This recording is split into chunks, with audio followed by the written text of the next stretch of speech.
안녕하세요. 인생고개입니다. 나이가 들고 가진 돈이 없으니까 난 여태까지 뭐하고 살았나 하는 그런 후회가 많이 든다는 친구의 말에 다른 친구들이 동시에 돈 없으면 거지다 거지. 우리가 이렇게 후회를 할 때는 경제적으로는 인정하기 싫지만 현실은 거지가 된 거다. 거지가 따로 있는 것이 아니고 우리가 현실판 거지라는 말을 하고 까르르 웃고 인생이 고달프고 서글프다라고 한숨을 몰아쉽니다. 제가 알고 있는 한 분은 65살까지 직장 생활을 했거든요. 그리고 또 집에 계신 사모님께서 워낙에 바깥에 가서 일 안 하신다고 잔소리를 해서 또 70까지는 아파트 경비원으로 일을 했지만 70이 넘으니까 경비원 또 나이가 많다고 안 쓴다고 그래요. 뾰족한 수가 어디 있어요? 그래 집에 놀아야죠. 매일같이 집에 있으니까 하루같이 부부싸움만 자꾸 하더라는 얘기입니다. 젊은 시절에는 돈 벌어서 자식 공부시키고 결혼시키고 먹고 산다고 바빴는데 퇴직하고 나니까 또 자식들이 집 산다고 손을 내미네요. 그래서 좀 보태주고 나니까 빈털터리가 되었다고 합니다. 노후 준비라는 그런 말은 남의 집 얘기인 줄 알았대요. 내 얘기가 아닌 줄 알았답니다. 수입이라고는 달랑 노인연금밖에 없는데 요즘 자식들 부모 생활비 주나요? 받아갈 때는 온갖 아양들 총동원 하다가도 받았으면 끝인 거죠. 그래서 요즘은 생활비가 조금 부족해서 자식들한테 얘기하니까 노인연금도 나오고 나이 들어서 돈 쓸 데도 없는데 무슨 돈이 필요하냐고 하더랍니다. 부모 스스로 자식들에게 가진 재산 다 줬으니까 누구를 원망하겠습니까? 이제 노후 생활은 말로도 표현 못할 만큼 비참하게 살아야죠. 우리나라 노인 부부 월 평균 최소 생활비는 210만 원 정도라고 합니다. 210만 원이라고 얘기하면 그만큼 또 필요 없다라고 하시는 분들도 있고요. 그 돈으로 어떻게 살아라고 이렇게 말씀하시는 분들도 있습니다. 아무것도 하지 않고 정말 밥만 먹고 살아란 말이야? 이렇게 말씀하시는 분도 정말 있습니다. 나이가 들수록 식탁 위에 약봉지는 계속 늘어나고요. 노인연금 대부분은 병원비도 모자란다라고 말을 합니다. 천년만년 살 줄 알았죠? 천년만년 젊을 줄 알았죠. 그래서 젊을 때는 나이가 들면 어떻게 살까 하는 생각도 못하고 우리가 마음대로 살아왔잖아요. 그 대가라 생각하고 사는 수밖에 별다른 방법이 없습니다. 친척 중에 결혼할 때부터 세대 때부터 정말 지독하게 절약을 하는 사람이 있었어요. 나머지 파출부부터 시작해서 병원 청소, 시장에 가서 노점의 양말 장사까지 정말 억척같이 살더라고요. 조카들이 과자가 먹고 싶다고 말을 하면 누룽지 만들어서 거기다 설탕을 솔솔솔 뿌려주고 식당에 일을 할 때는 언제나 남은 음식 사가지고 와서 식구들을 먹이고 했습니다. 돈이 주머니에 들어가면 절대 나오지 않아요. 수십 년을 살아도 한 번도 변하지 않는 그 생활을 하고 있습니다. 아이고 질부는 좋은 옷을 입어도 태가 나지만은 난 아무리 좋은 옷을 입혀놔도 태가 안 나서 좋은 것 안 입는다 이렇게 말씀하시며 지금도 구제 옷집에서 1,000원짜리 2,000원짜리 옷을 구입해서 입고 다니십니다. 70이 되도록 여행은 물론 외식 한 번 하지 않고 오직 돈만 통장에 모아두었죠. 자식보다 더 예쁘다는 통장을 보면서 하루를 시작하고 하루를 마치는 것이 유일한 기쁨이었고 행복인 이 사람은 자식도 남편도 돈 앞에는 보이지 않는 사람이었습니다. 그런 탓인지 딸은 25살의 심한 우울증으로 극단적인 선택을 해서 세상을 떠났고요. 아들은 유흥업소로 배회하는 망나니로 지금 살아가고 있습니다. 딸이 마지막으로 엄마에게 남긴 말은 엄마 나 정말 외로웠어요. 엄마 제발 이제 돈만 보지 말고 엄마도 거울을 한번 보고 살면 안 됩니까? 이제 엄마도 나이가 들었잖아요. 더 이상 나처럼 아빠랑 오빠도 외롭게 만들지 마시고 같이 행복하게 그렇게 살아줬으면 좋겠습니다. 라고 남겼대요. 돈이 많으면 뭐합니까? 쓰지 않으면 거지지요. 세상 사는 것이 무엇이 옳고 틀린지는 모르겠습니다만 거지가 따로 있나요? 이게 바로 거지 같은 인생이죠. 나이가 들면 작은 평수 임대 아파트로 들어가서 살 거라는 사람이 있었습니다. 넉넉하게 노후 준비도 못했으니까 달랑 집 한 채 있으니까 이걸 처분하고 임대 아파트에 입주해서 최소한 생활비로 살겠다고 했습니다. 그래서 우리 같은 자리에 모인 사람들끼리 국민연금관리공단 홈페이지에 접속해서 연금 조회를 단체로 했던 적이 있었어요. 정말 열심히 적지 않는 연금을 불입했으니까 약간의 기대감을 가지고 확인을 했어요. 그런데 결과는 아이고 이것밖에 안 돼? 실수령액은 얼마 되지 않더라고요. 나이는 들어가는데 수입은 점점 줄어들고 고정지출은 줄지도 않고 계속 늘어나기만 하는 현실이 힘들어요. 물가는 하늘 높이 올라가는데 경기는 안 좋아서 수입은 반토막이 났지요. 무리해서 집 크기 넓혀서 매달 나가는 주택담보대출 원금과 이자는 나를 비롯해서 모든 사람에게 가장 큰 부담일 겁니다. 어릴 적 친정엄마는 봄이면 산나물을 캐러 깊은 산속을 헤매고 다니셨습니다. 작은 체구의 산나물을 머리에 이고 등에 지고 사람이 보이지 않을 만큼 욕심을 부리면서 일을 죽으라고 했습니다. 나무를 밤새 다듬고 삶고 말리는 과정을 거쳐서 대보름이나 명절 때 장날에 팔았습니다. 그렇게 번 돈으로 자식들 공부시킨 대단한 엄마였거든요. 하지만 그보다 더 대단한 것은 없는 돈이었지만 돈 관리하는 방법이었습니다. 돈을 절대 한꺼번에 모아두지 않았어요. 이불 속에도 넣고 장롱 위에도 넣고 보따리 속에도 넣고 장독가 빈단지에도 넣고 양말 속에도 넣고 이렇게 분리해 두었거든요. 돈을 한 곳에 두면 돈이 많아 보여서 잃어버릴까봐 겁도 나고 쓰고 싶은 마음이 생긴다고 너도 어른이 되면 돈은 나누어서 가지고 있으라고 했던 기억이 납니다. 저희 집은 첩첩산중에 있는 탓으로 주변에는 은행 같은 건 없었어요. 그런 탓으로 온 집안을 통장으로 만들어 두고 여러 곳으로 분산을 해서 보관을 했던 겁니다. 그 중에서도 마당 뒤주에 있는 가마니 속에는 작은 돈을 놓을 때마다 이거는 쓰면 안 된다라고 말씀을 하셨어요. 엄마 아빠가 늙으면 자식에게 손 벌리지 않게 살 수 있는 종잣돈이라고 했거든요. 작게나마 엄마 방식대로 노후 자금을 모으고 있었답니다. 자식 학비며 또 집에 급하게 돈이 필요할 때는 어김없이 꺼집어내서 서는 관계로 채워지는 날보다 비어있을 때가 더 많은 노후 자금 가만이었지만요. 이것 봐라. 돈은 모아두면 자꾸 쓸 일이 생긴다. 돈에도 눈이 있단다. 그리고 돈은 써야 들어온다고 했습니다. 아무리 절약을 해서 노후 준비를 해야 되지만 건강을 잃으면 아무 소용 없습니다. 시장에 나가면 엄청난 물가에 손이 오그라들지만 먹는 것만큼은 잘 먹어야 됩니다. 물가 비싸다고 먹을 것 줄이고 전기세, 가스비 비싸다고 춥고 덥고 참으면서 살지 말아야 합니다. 며칠 전에 병원 가서 피 검사하고 초음파했는데 병원비가 28만 원이 나왔습니다. 병원 갈 때마다 생각하고 후회하는 것은 세상에는 아픈 사람이 정말 많고 그 사람 중에 내가 속해 있다는 사실이 무섭고 건강할 때 관리하지 않은 것을 후회하는 것이었습니다. 그리고 보면 참 추억이 많은 것 같아요. 우리 엄마가 한때는 이런 노래를 불렀던 적이 있어요. 노세 노세 젊어서 놀아. 이 노래를 부를 때는 왜 저 노래를 부르실까 생각을 했는데 요즘 생각을 해보니까 건강을 잃기 전에 다리에 힘이 있을 때 움직일 수 있을 때 많이 놀고 여행도 많이 다니라는 것을 저는 추천해주고 싶어요. 엄마가 골다공증으로 해서 이렇게 움직일 수 없으니까 어떤 땐 저 노래를 부르더라고요. 노세 노세 젊었어 놀아. 이 노래를 다음에 가지 뭐 하고 미루고 살 때는 언제든지 마음만 먹으면 갈 수 있을 거라 생각을 했습니다.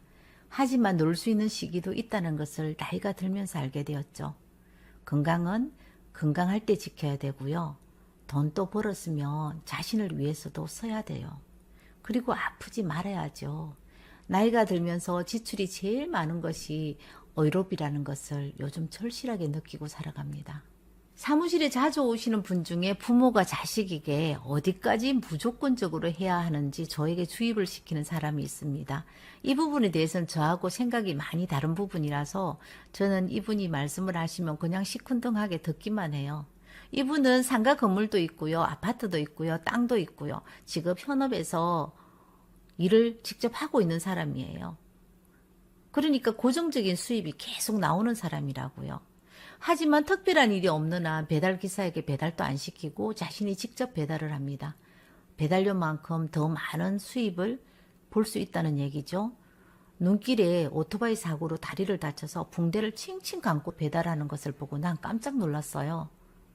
아니 그 정도 되면 배달기사를 써야지 왜 직접 배달을 하느냐고 했더니 조금이라도 더 벌어서 자식들 편하게 살 수 있도록 만들어주고 싶다는 얘기였습니다. 지금 있는 재산만 내도 차고 넘치는데 정말 미쳤다. 자식에게 물려주려고 그런 아픈 다리 끌고 배달하고 다닌다고요? 사장님 지금 거울 한번 보세요. 지금 사장님 입고 계신 옷 한번 보세요. 지금 지하활용에 가도 그런 옷 없다고요. 목도리 한번 보세요. 기름때가 그냥 덕지덕지 붙었어요. 그렇게 벌어서 자식들 편하게 살 수 있도록 돈 물려주려고 일을 한다고요?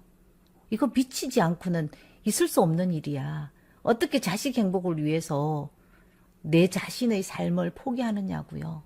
이 동네 사람들 사장님 보고 뭐라는 줄 아세요? 거지도 저런 거지 없다고 합니다. 세상에는 돈 없는 거지도 많지만 돈 많은 거지도 많다는 사실을 알고 계십니까? 부모들이 난 너희들을 위해 열심히 일하고 살았다고 말하면 자식들이 우리 엄마 아버지는 우리들을 위해서 평생 고생했다 말해주는 자식이 몇이나 있을 것 같아요. 혼자 큰 줄 압니다. 다른 부모들도 다 이렇게 자식들에게 해주면서 산다고 잔소리하지 말라고 해요. 돈 노래 부르고 살아도 돈 관리 못하면 늙어서 거지 됩니다. 풍요롭지 못해도 약간의 여유로운 인생을 즐길 수 있도록 오늘도 적극적인 우리 삶을 한번 살아보기로 합시다. 감사합니다. 안녕하세요. 인생고개입니다. 자식이 왼수라는 말이 있죠. 엄마 아빠 제가 알아서 할 테니 제발 좀 신경 쓰지 마세요. 신경 끄라니까요. 요즘 자식들에게 가장 많이 듣는 말일 겁니다. 부모는 사랑한다는 이유로 자식에 대한 관심이 지나쳐서 간섭으로 나타나고 여기에서 부모와 자식 간의 갈등이 일어나는 것을 우리 주변에서 자주 볼 수 있습니다. 내 자식, 내 부모라는 이유로 내 인생인지 자식 인생인지 구분을 두지 않고 간섭할 때가 많습니다. 자식이든 부모 형제든 아무리 가깝고 친해도 원하지 않을 경우에는 위로의 말이나 충고 같은 것도 간섭이 될 수 있습니다. 일방적인 충고나 위로는 인간관계에서 위험한 일이기도 합니다. 부부도 자식 키우는 방법이 다 다르잖아요. 우리 집도 남편하고 저하고 많이 다릅니다. 우리 집에는 30대 중반 딸들이 단체를 이루고 있습니다. 셋이면 단체 할인도 해줄 때가 있었잖아요. 할인해서 결혼을 시킬 수도 없는 관계로 그냥 대기 중인 상태입니다. 남편은 딸에게 결혼하라고 말하지 않는다고 자식들에게 무관심하다고 말을 합니다. 결혼이란 게 하라고 잔소리를 한다고 할 수 있는 것은 아니잖아요. 자식에 대한 애정이 없는 것이 아니라 본인들의 선택을 존중해 주는 거죠. 이제 성인이 되었으면 자기 인생은 자기가 알아서 살게 두어야 되지 않겠습니까? 언제까지 부모가 목에 줄을 메어 끌고 다니면서 이거 해라 저거 해라 말할 수는 없잖아요. 자기 스스로 결정할 때까지 그냥 게 자식에게 좋다는 생각입니다. 결혼 언젠가는 하겠죠. 안 해도 상관없다고 생각하기도 하고요. 그냥 둔다고 무관심 속에 천에 뿌려두는 것도 아니고 사랑하는 마음이 없는 것도 아닙니다. 자기 인생 자기가 계획하고 살 수 있도록 간섭하지 말자는 생각이죠. 자식은 너무 지나치게 간섭하면 갈등이 생기고 또 너무 무관심하게 버려두면 부모 자식 사이에 멀어지기도 합니다. 자식 키우기 정말 힘듭니다. 딸들을 키울 때 저는 먼저 해주는 것이 별로 없었던 것 같습니다. 지켜보다가 도움을 요청할 때 적절하게 도와주는 방법으로 키웠는데 이렇게 한다고 냉정하다, 무관심하다고 남편에게 비난은 많이 받았지만 할 수 있을 때까지 스스로 하다 안 될 경우에 도움을 요청하면 상황에 맞게 도와주는 것이 좋다는 생각입니다. 그렇게 자란 탓인지 나에게 도움을 요청하지도 않고 정말 잘 살아가지만 자신의 생활이나 삶에 약간의 간섭이 들어가면 싫어하더라고요. 자기 앞가림도 못하면서 간섭 말라는 것도 아니라서 그것 또한 인정해주면서 살아갑니다. 그때 딸이 하는 말이 엄마, 제 일은 제가 알아서 할 테니 걱정하지 않아도 된다고 합니다. 섭섭하기도 하고 고리감도 좀 느껴지고요. 내가 잘못 키웠나 하는 그런 마음도 들고 그래요. 약간의 간섭도 좋다는 생각을 하게 하는 부분이기도 합니다.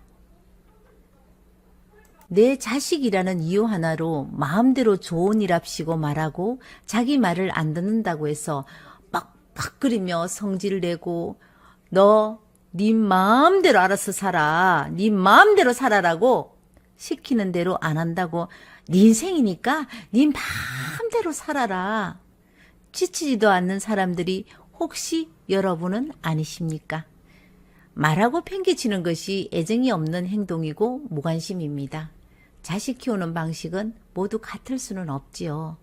필요하면 도와달라고 할 때까지 믿고 조금만 기다려보고 우리가 해줄 수 있는 것만 해주는 사람도 있고 부모니까 안쓰럽기도 하고 걱정이 되니까 어떻게든 도와주고픈 사람도 있을 겁니다. 돈은 정말 많지만 자식은 제 기준에는 한심스러운 자식을 둔 친구가 있습니다. 우리 아들은 돈 벌 생각도 없고 돈 벌어도 항상 모자라서 나에게 손 벌려서 내가 속이 상해 죽겠다. 이번 달에도 생활비를 받아갔다. 저 새끼를 우째버릴꼬. 우째버리기는 갖다 버려야지. 그래도 자식인데 어떻게 버리니? 너는 자식에게 욕을 하면서 돈을 왜 자꾸 주는데? 나 같으면 돈 안 주고 욕 안 하겠다. 보고 있으면 안쓰럽고 내 속이 불편해서 주지. 네 편하려고 돈 주네. 돈 있으면 계속 줘라. 그것도 아들 복이지. 그러면 우리 아들 평생 일 안 한다. 세상에서 제일 돈 벌기 쉬운 게 부모에게 받아 쓰는 건데 쉬운 방법 두고 뭐하러 힘들게 일을 해. 나도 돈 많은 부모 있으면 그래 살고 싶다. 돈을 줘야 되나 아니면 주지 말아야 되나 하는 생각은 자식을 도와주고 싶다는 마음보다는 돈 주고 내가 좀 편하게 살까? 돈 주지 말고 그냥 불편하게 살까? 그것이 너는 문제로네. 돈 주었으면 아들이 어떻게 쓰든지 상관하지 마라. 내 마음 편하라고 주었다면 간섭은 왜 하니? 자식 마음대로 쓰고 행복해하는 자식 보면 네 마음도 편해야지. 그런데 뭔 걱정을 해? 진짜로 자식이 걱정된다면 마음이 좀 불편하더라도 좀 절제하고 지켜봐. 그 후에 결단을 내려야지. 계속 주든지 말든지 죽이든지 살리든지. 도와주지 않으면 어떻게든 혼자 살겠지. 어떻게 사는지 지켜보는 게 좋을 것 같아. 자식은 돈으로 키울 수는 있지만 돈으로는 절대 성숙한 인격체로 만들 수는 없다고 생각합니다. 상대가 원하지 않으면 충고도 하지 말라고 했습니다. 도움이 필요할 때를 기다리거나 요청이 있을 때 도와주는 게 진정한 관심이고 애정의 표현인 겁니다. 내 편하고자 도움을 주고 자식 인생에 간섭하면 안 됩니다. 요즘 자식은 돈만 필요하지 부모 조언은 지나친 간섭이라고 생각하기 때문이죠. 사람이 살다 보면 다른 사람들에게 도움을 받을 때도 있거든요. 하지만 남을 도울 때는 함부로 도우면 안 돼요. 상대가 절실하게 내 도움이 필요할 때 돕는 것이 좋습니다. 자식도 마찬가지입니다. 돈 싫어하는 사람 없을 겁니다. 하지만 아무리 부모라도 돈 주었다고 함부로 자식 인생을 간섭하면 안 됩니다. 주변에도 봉사활동을 하시는 사람들이 정말 많이 있거든요. 봉사하시는 사람들에게 물어본 적이 있었습니다. 일하면서 봉사활동 하시는 게 힘들지 않는지. 즐겁기는 하지만 힘들 때도 있다고 해요. 그때는 봉사활동 가면 할머니 할아버지 돌보면서도 짜증이 난다고 하더라고요. 그런 마음이면 봉사를 가지 말아야지. 억지로 위로의 말을 찾고 마음에도 없이 손을 잡는 것은 자신도 물론 상대도 불편함을 알기 때문에 서로 못할 짓이죠. 사람은 누구나 소유하고자 하는 욕심은 있기 마련이지만 성인이 된 자식은 피를 나눈 남이라고 생각하시면 좋겠습니다. 넌 내 자식이니까 부모는 이런 말을 해도 된다는 생각은 아주 위험한 생각입니다. 지나치면 간섭이 되는 것을 어리석게도 부모도 자식도 모르고 살아가고 있습니다. 다 함께 행복하게 살 수 있는 것이 아니라 다 함께 불행해질 수도 있습니다. 자식도 열심히 살고 도와달라고 하면 도와주셔야 합니다. 살기가 좀 힘들어서 그렇지 다 살아갑니다. 부모 마음에서 앞서 손 내밀지 말라는 얘기입니다. 자식 망치는 것은 부모에게도 많은 책임이 있습니다. 님도 보고 뽕도 딴다는 말이 있습니다. 나도 좋고 너도 좋은 방법이 세상에 지천에 깔려 있는데 왜 우리가 그 길을 찾지 않을까요? 서로가 노력을 해야죠. 서로가 자유로워야 되고요. 행복하기 위해서 우리는 열심히 살아야 합니다. 우리는 누구의 행복을 위해서만 살아갈 수는 없어요. 아무리 부모라도 자식에게 끝없이 주면서 희생하면서 살아가면 지치고 힘들어지고 또 불행은 자신의 삶으로 돌아오고 끝내는 외로운 인생이 된다고 봅니다. 어떤 부모든지 자식 귀하지 않는 사람은 없습니다. 오늘부터 자식들이 엄마 아빠 내가 알아서 한다고 정중하게 말해주면 고맙고 짜증 섞여 말해도 고마운 것이라 생각합시다. 우리가 할 일을 줄여주었으니까 고맙잖아요. 원하지 않는 자식 인생에 기웃거리지 말고 우리 인생 살아갑시다. 내 자신이 행복하게 사는 것이 제일 중요합니다. 오늘도 끝까지 인생고개를 함께 해주셔서 감사합니다. 다음 영상에서 찾아뵙겠습니다. 감사합니다.